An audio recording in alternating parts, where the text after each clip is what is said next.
Well, hey folks, I'm Dale Wisely. I serve as the Executive Director of All in Mountain Brook. And this video series is a video version of a talk I've been giving live for many years for for parents in Mountain Brook and elsewhere. And the topic is effective discipline. I'm very glad you've taken time to join us and hope this is helpful to you. Let's start with I have to do a couple of things that are sort of like disclaimers. So if your child has significant developmental issues or medical issues or physical issues, behavioral issues, emotional difficulties, you really should seek professional guidance from the appropriate healthcare professionals that have a professional relationship with their children. That's another way of saying that some of the ideas I'm going to present in this video are not necessarily appropriate for every situation, particularly if your child has, some kind of significant developmental issues or medical issues, the kinds of things I just mentioned. And so related to that, I wouldn't want this content or this video to take the place of what you'd be told by somebody who's you're using as a professional, a healthcare professional for your child. And the other disclaimer is that sometimes when we are dealing with, when we're in, sort of disciplinary moments with our kid, they've done something that really upsets us or whatever, and we're trying to figure out how to respond to it. Some of us just have more difficulty than others in controlling our anger. And one of the things that you'll never catch me saying is easy, but it is important, is that we have to be able to control our anger and not let it get out of hand when we are in disciplinary mode. So that's a kind of a caution. If you're somebody who you just know your tempers can get you in trouble, then that's another reason that you probably should seek professional guidance on how to improve your discipline program at home. So that's disclaimer out of the way. Thanks for your patience. So the whole thing about discipline, I'm not crazy about that word, but it's about as good as we can get as a kind of a brief way of trying to get us all talking about the same thing. But so let's just say that discipline, in the way we're going to use this, is about how we respond to undesirable and desirable behavior. Now, strictly speaking, somebody pointed out to me recently that strictly speaking, the word discipline is really about how we respond to undesirable behavior. But I'm broadening that a little bit. How we respond to behavior. And, we want to encourage positive behavior. We want to discourage negative or undesirable behavior. And that's what I kind of consider this whole topic we're talking about. So discipline. Now, discipline, how we do with our kids, how we do in handling problem behavior, and how we do discipline is very much connected to our overall relationship with that child. So discipline efforts that we put in to trying to improve our kids' behavior, discourage bad behavior, all of those efforts tend to be much more successful if we do the groundwork. The groundwork being having a fundamentally loving, trusting relationship with our child. That's kind of foundational. Discipline programs that are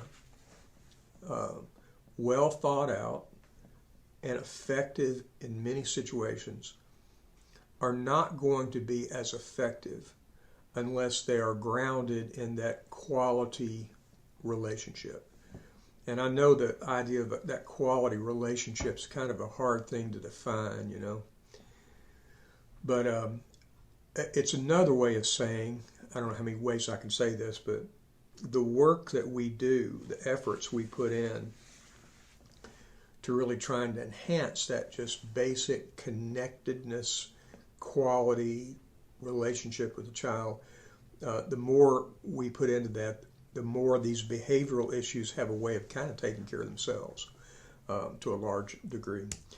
And the other thing about discipline, whatever program we put in place or the methods we use or how we handle it, we have to change those as a child develops. We have to constantly be thinking about the fact that our children are gaining maturity. We are asking more of them as they mature. We're asking more of them in terms of self-control and being able to manage their own behavior, So we have to change our program and our methods as a child develops. And it has to be kind of a living, breathing thing where we don't say, okay, here's what we're always going to do in response to behavior. Here, we're going to always do timeout, and we're going to do it this way. Sometimes it might be better to kind of change and shift and do different things in response to the fact that A, the child's developing, getting more mature, and B, we have to pay attention to the results. So, not to be cute about this, but if it's working, keep doing it. If it's not, move on to something else. More about that later.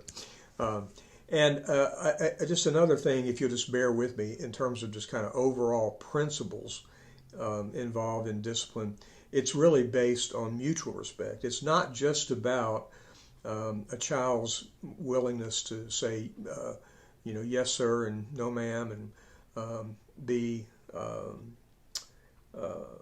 respectful of their parents' authority. It's not just about that. Discipline works better when we treat kids with respect. And, treating kids with respect includes things like not engaging in name calling, not being demeaning, trying to avoid phrases like you never do so-and-so and you always do whatever irritating thing it is. So we'll weave some of those ideas through these presentations as well. And the other thing is, maybe if you have more than one child, you probably know this is true, is children just simply differ in how much they need discipline. Some kids appear to be, maybe some people would be a better way of putting it, just seem to be kind of naturally inclined to follow rules. They just sort of have a basic desire and disposition toward trying to figure out what the rules are, and they're kind of self-governed, more than other kids. Other kids are prone to, what we used to call push the envelope, see how far what they can get away with, and are kind of seems like sort of contrary and kind of oppositional. So that's another thing we have to consider is that, it's another your mileage may vary thing. What Bruce needs may be really different from what Jason needs, even if they're both, 10-year-old young Methodists or whatever it is, right? So anyway, let's move on. So more principles, bear with me. Discipline efforts, how we handle our kids' behavior, really can only go well when we have some kind of handle ourselves on our personal and emotional lives. Another thing you won't catch me saying is always easy. People work too hard, there's too much stress, I think, and so all of us can be forgiven for having these times where we don't have a particularly good handle on our personal lives and our emotional lives. But the danger, is when we're trying to do discipline and we don't have a handle on our adult, personal, and emotional lives, then we have a tendency to take it out on kids. And we may do things that are more harsh, more demeaning. We may say things to our children that are hard to walk back, So again, this is a big issue, and I think all of us, it seems like particularly in the last few years, have had to really work through some things. And anyway, I don't mean to belabor this, but it related to that, discipline is only effective when we don't have an axe to grind with the child. if we kind of go into it with an attitude of, this kid's driving me crazy, I don't like him, I love him, but I don't like him, if we have an axe to grind, that tends to interfere with things going better. And then probably the single most effective principle in all this, or most important principle in all this that I can think of, is a good discipline program really has to be a balance of negative and positive things. There's a lot of data that American parents, as a group, generalizing, tend to rely too much on negative responses to their kids' negative behavior, and not enough on positive responses to kids' positive behavior. We tend to over punish and over fuss at, to use a technical term, and we under reward, or maybe a better way of saying that is we don't do enough of acknowledging in a positive way our kids' positive behavior. We tend to put more focus on negative behavior, not enough focus on positive behavior. So when I talk about effective discipline, what does that mean? It seems obvious, but anytime something seems obvious, I try to explain why it's not. Right? So I mentioned this already. You could have a really good discipline program, and that any psychologist or educator or anybody else, any professional could look at from the outside and say, oh yeah, this is state-of-the-art stuff. These parents have a good system going. That does not mean that it's going to be effective every day, every hour. And you could have a perfectly effective program going on. And effective here would mean that it is serving your overall purpose in parenting your child. If you're trying to make them into good citizens, helpful people, kind people, respectful people, you could have a program in place that absolutely is moving you in that direction. But that doesn't mean it's going to work every day. You're going to, a program responds to problems, and problems are going to come up. And there's no such thing as a perfect, comprehensive program that's going to make every day just perfect and beautiful.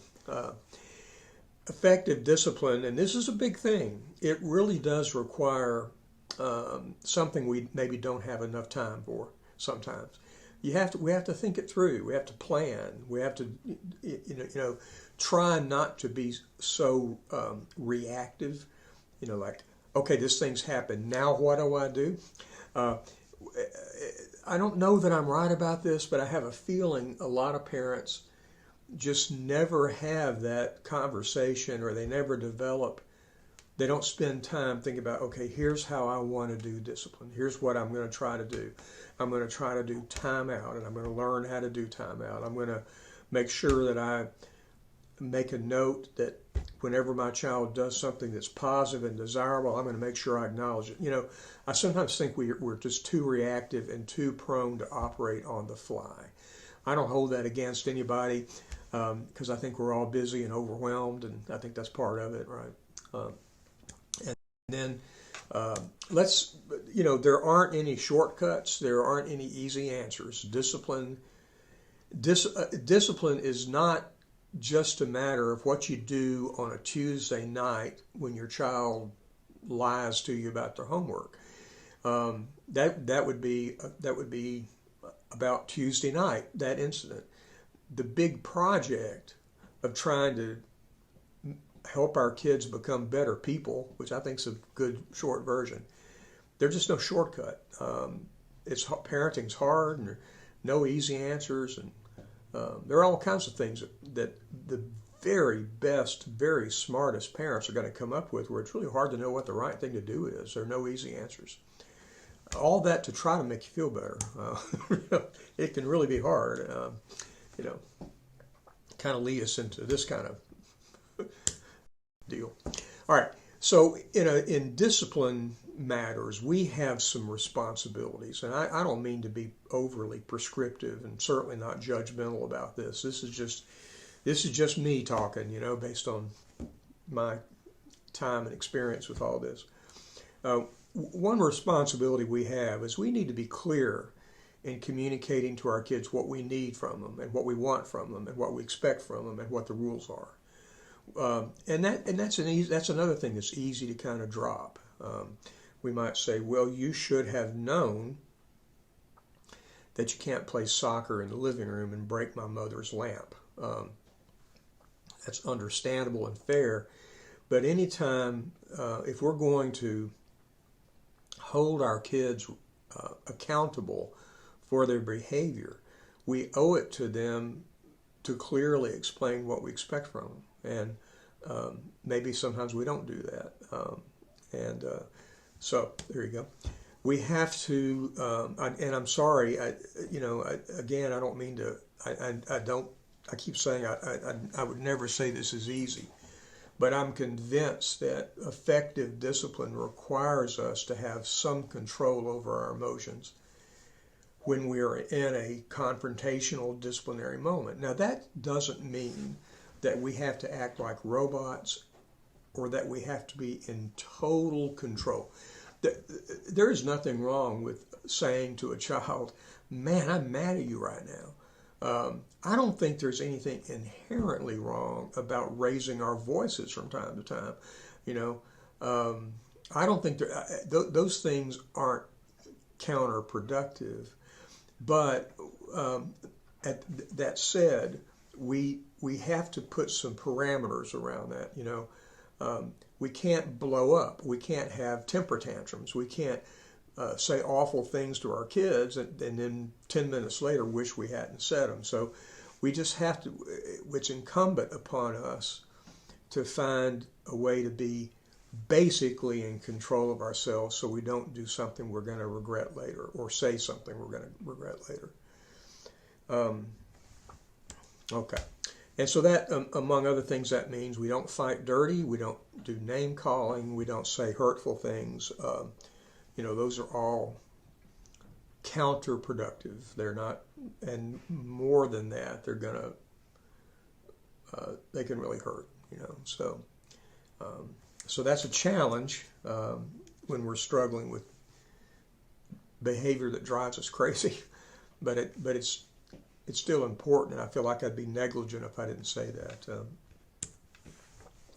We have to be a little bit more mature than our own kids. Okay, that really is judgmental. I probably need to move on. So, in general, by the way, I'm eventually going to kind of get down to some actual ideas here. What works?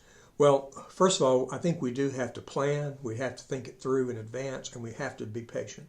The patience there is about knowing that there's no such thing as a discipline program that's going to work the first week you start it.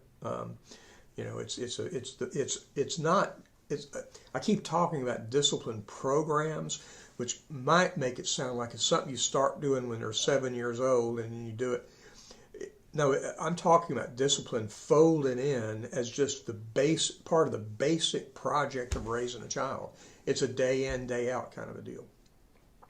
It works when we communicate effectively with kids. Discipline works when we control our emotions. And I'll introduce this idea. Kids respond much better to disciplinary efforts when they sense that their parents are self-confident, in control, sort of have a demeanor of, hey, I got this. This is a hard moment. You're in trouble. We're going to have to deal with this, but I'm okay. I'm in charge. I'm not freaking out.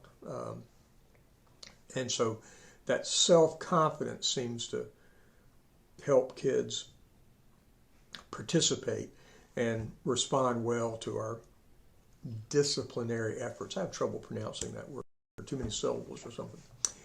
It helps to not allow ourselves to be ruled by their emotions. So what I mean by that is, if you have a child who figures out that when you try to discipline them and they say things like, you don't love me, or I hate myself, or they cry, or if we yield to that, if we let those emotions overwhelm our judgment, then kids will take advantage of that. It shouldn't be held against them. It's just what kids do. So we have to be able to tolerate our kids being unhappy for a while, or mad at us, or furious at us, or hurt. Their feelings are hurt or whatever. A couple of other things. Sometimes in disciplinary moments, it may be better not to do much. It may be better just to sit back and kind of let your child experience the natural consequences of their behavior. So that can be true. Sometimes what I often think about is in social situations. If a child is rude to his peers or her peers, sooner or later they're going to experience the natural consequences of that, which is people not liking them very much or not wanting to be around them. And sometimes we can provide guidance, say, hey, maybe you ought to behave differently. But in other cases, we just have to let kids experience the natural consequences of their behavior. We can nag and nag and nag about the importance of getting your homework turned in, but there comes a time when we have to let our kids take their lumps for not doing that. Timeout can be very effective. We're going to talk about it. I'm a big believer in the value of timeout, but it only works when it is combined with something else, which we're going to kind of label time in. And then we want to try to, as part of our plan, make a connection between the child's behavior and privileges that they get.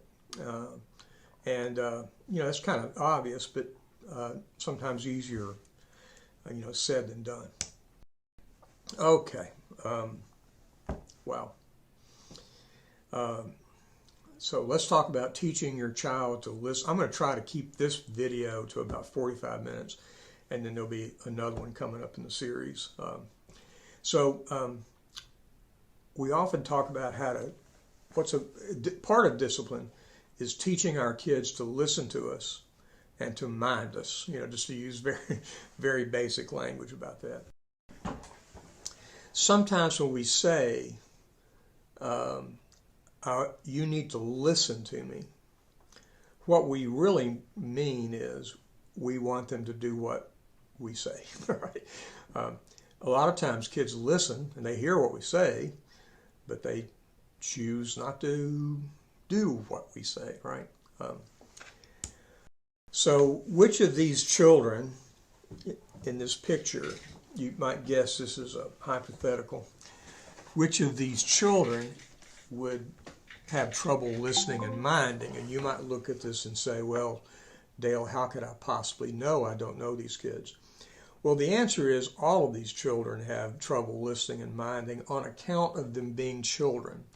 So part of the process of growing up and developing is learning how to listen and learning the value of following the rules, minding what we say, right? That's it. I'm self-conscious about stating obvious things. Sometimes I don't mean to sound, haughty about it, but I think it's easy for parents to fall into a trap of thinking that kids are kind of born with this. This is part of what kids develop as they develop. They develop. They don't start out with the ability to listen really closely to what a parent says and then just to know they need to mind. We have to sort of teach that, and they have to develop in their ability to do it.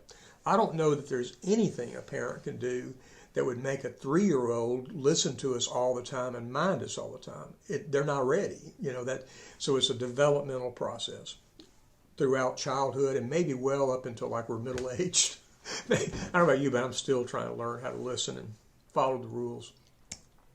And if your child won't listen, meaning they won't mind you, that's usually what we're talking about. It's important not to take it personally, and the way you avoid taking that personally is by remembering that it's a part of growing up. It's a process, It's an integral part of not just parenting, but all the experiences a child has at school and at home, about learning the value of following the rules, at least most of the time. So our ability to listen and mind has to develop, and it has to be learned. The development is about readiness to learn it, and then learning it and being taught this is something they have to experience mostly just from the adults in their lives. And it's a process, and sometimes a long one. Okay. Why won't my child listen? Partly it's because they're still learning how to do that. But here's another one. Testing limits. If you're a child, that's a shrink term or a behavioral term. And I think it's a really useful idea. It's normal and necessary. It's so the child, from the time they're basically able to speak until they're out of high school or whenever, they're always asking themselves kind of this question, even if it's not a conscious thing. When do I get to make my own decisions? Do I get to decide whether to eat this thing on my dinner plate or not? Do I get to decide whether I can go outside now or not? Do I need, that's 100% normal. It's a perfectly fair question, for the child to be asking the world and asking themselves, can I make my own decision? Do I have to eat these turnips? Do I have to eat these beets? Do I have to always ask permission to do this? Can I not pick up this thing and play with it? When do I get to make my own decisions? And that question is just part and parcel to growing up. So part of the reason our children don't seem to mind us, they don't listen and mind, is because we're saying, I want you to do this. And their internal response is, yeah, really? I mean, don't I get to make my own mind up about this? Perfectly fair question. It's also perfectly fair for us to say, no, you're not ready to make this decision. If you take your child to the physician, to the pediatrician, and he needs a vaccine, you're not going to let him make that decision on his own. If you did, most kids would not get shots, right? So there are all kinds of areas all the time when we push back a little bit. We say, no, you're not ready to make this decision. But just being aware of that dynamic, that their job developing is to ask that question. When do I get to make my own decisions? To kind of push for that. Our job is to push back against their autonomy enough to try to keep them basically safe, but also allowing enough autonomy, particularly as they get older, so that they can start making, reasonable, responsible decisions. So that's a kind of a constant dilemma for parents. So other reasons that our child may not be minding or listening, if you're having that kind of problem at your house, sometimes we're just not particularly effective in communicating it.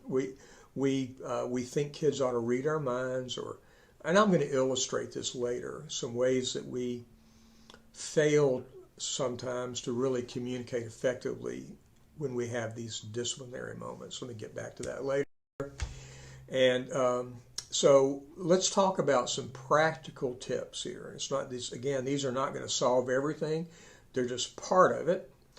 But let's start with some ideas about trying to be heard and having our kids listen to us more. So number one is in order to be heard, in order for our kids to listen to us, we have to be heard, right? And that's sometimes, a quick illustration of what I mean by that is, if you walk through a room and you say to the back of your child's head when they're on a digital device, hey, I need you to do so-and-so, there's a really good chance they hadn't heard you. Their eardrums vibrated and some messages some data got fired down the auditory nerves into the brain, but they didn't hear you, right? So we learn, how to be heard literally. And so I sort of do HOP on this. Hop is just a coincidence. Hailing is saying their name.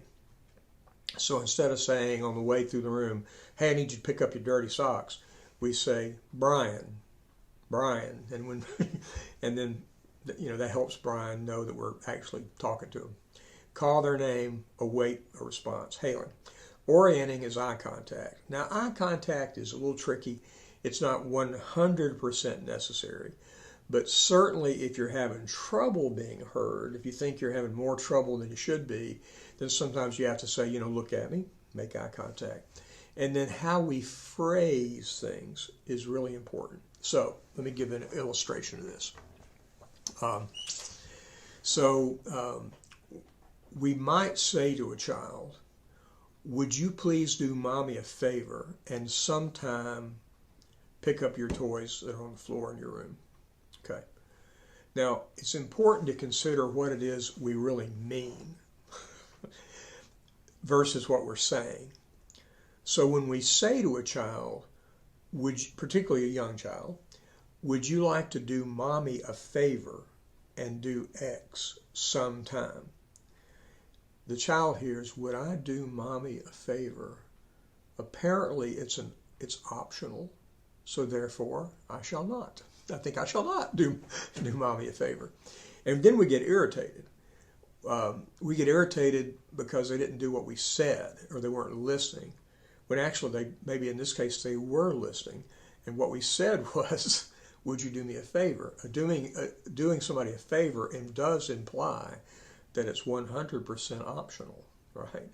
So instead, we like to teach parents when we work on these things to say things like, please I need for you to pick up your clothes, pick up your toys or whatever I said off your room, and I need you to do that right away.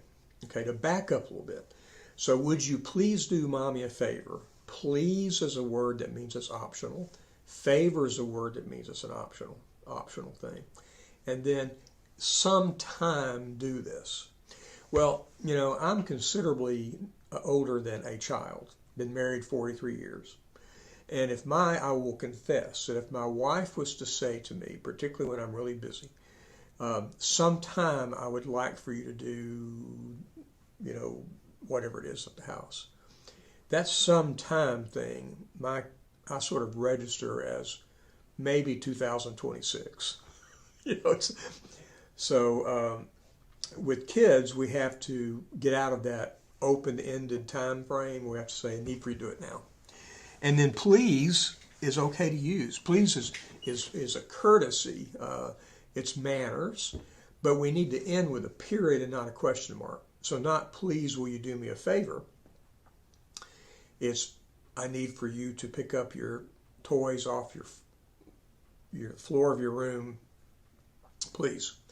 That's okay. That's just courtesy. But notice it ends with a period. It's an imperative and not a question. All right. Okay. So number 2 tip is let's prepare the child for problem situations. So let's say your young child tends to really get out of control when you go to the supermarket. They run up and down the aisles. They don't stay with you. Or you go into a department store and all of a sudden they disappear and you realize that they're hiding in one of those circular clothes racks, not like that ever happened to me or anything as a parent.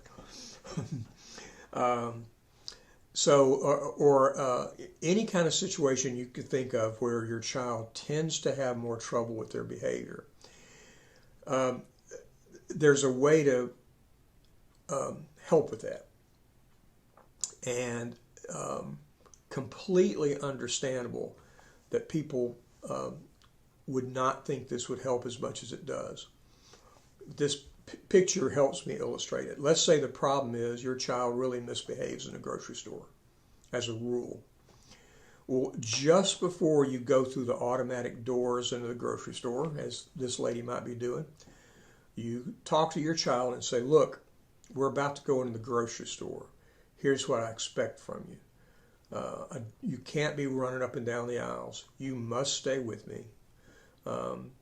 You might say, sometimes when we're at the grocery store, sometimes we can get you a little treat. And today we'll do that. but only if you follow the rules. And here are the rules. You have to stay with me. I need to always be able to look at you, see, whatever it is. You can't beg me for things that you want me to buy you, all right? So whatever the things that have been a problem is, you just kind of brief the child. Y'all, I promise you, this is not something that always solves that situation, but it can go a long way. So that's like the pre-entry briefing. It's the way I kind of think of it, right? So try it. All right, that's enough for this video. We'll pick up with number 3 on the next one. Thanks. End of part 1.